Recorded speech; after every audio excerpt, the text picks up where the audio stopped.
Après une audition record à la préfecture de police à Abidjan, les organisateurs de la marche du 9 août libérés, après 18 heures de garde à vue.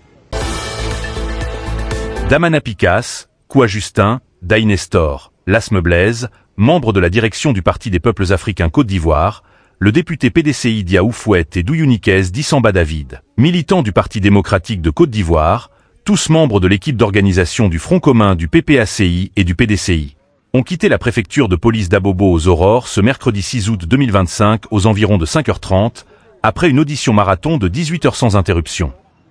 Convoqués dès mardi 5 août 2025, à 11h par le service des enquêtes générales de la préfecture de police, ces responsables clés de la coalition d'opposition ont subi un interrogatoire record. Le plus long de l'histoire judiciaire récente ivoirienne dans un contexte de tension politique aiguë à l'approche de la présidentielle d'octobre 2025. Déroulement chronologique d'une procédure inédite.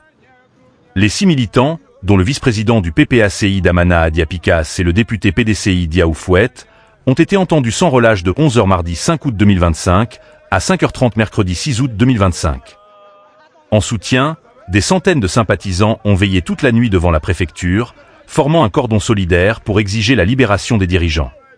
Les autorités invoquent le code de procédure pénale, sans préciser officiellement les motifs. Bonjour tout le monde, vraiment je tiens avant tout propos à dire merci. Merci à tous ces Ivoiriens qui nous ont soutenus en prière, qui sont restés en éveil jusqu'à ce soir, jusqu'à ce matin. Parce que nous avons été auditionnés de 10h jusqu'à 5h du matin. Et ça n'a pas été facile, mais nous étions au courant de tout ce soutien-là. Et particulièrement à ceux qui ont effectué le déplacement. Ils sont venus rester à nos côtés, qui ont chanté, qui ont vraiment, les mots me manquent. Je tiens à vous dire merci. Ces auditions surviennent alors que 6 militants du PPACI ont été arrêtés les 2 et 3 août 2025, soupçonnés d'implication dans les attaques du 1er août à Yopougon. Pour rappel, dans la nuit du 1er au 2 août 2025, une centaine d'individus cagoulés et armés de machettes et de cocktails Molotov ont incendié un bus de la Sotra et vandalisé un véhicule policier près du complexe Jesse Jackson. En répression, le ministre de l'Intérieur Vagondo Diomandé a annoncé 11 interpellations et promis des poursuites sans compromis.